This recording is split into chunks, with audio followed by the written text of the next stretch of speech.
The next pipe we filled was a dry 16-inch diameter by 20-foot long pipe. We cut a series of vent holes in the top of the pipe, and for the purposes of this demo, we were using them as sight holes. We wanted to really be able to see how the material flowed through the pipe. Would it flow along the bottom of the pipe and then rise to the top, or would it fill one end of the pipe first and push to the far end? As with the first pipe, we used one of our CT30D machines, but decreased the material density to about 30 pounds per cubic foot. This is a pretty typical density used on abandonment and geotechnical void fill applications. Like the first pipe, we dialed in the density before hooking it up to the pipe to fill it. And also like the first pipe, this was a pretty small volume pipe to fill, only about 1 1/4 yards. You can see from this angle that first and second ports started having material flow out of it at pretty close to the same time. Of course, not long after, ports 3, then 4 had material coming out too. We were plugging ports as it filled to get material to move towards the end of the pipe. This worked pretty well until port number 4.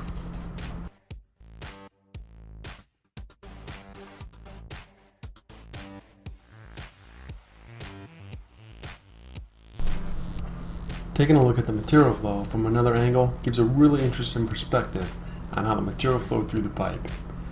As you'll see, this also gave us another pretty good angle of the vent plug on port number 4 popping out.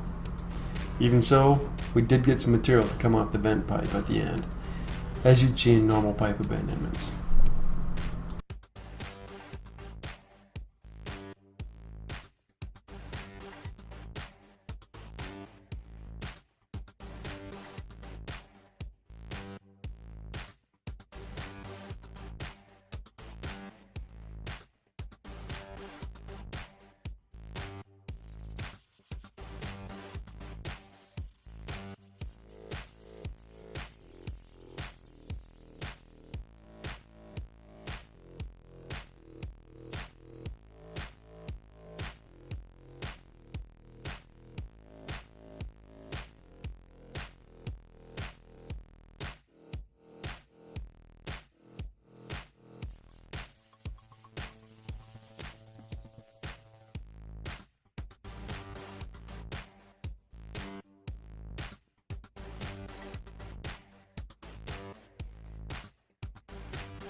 For the final part of the demo, we sawed off both ends of the pipe after a few days to check and see if it was in fact completely full.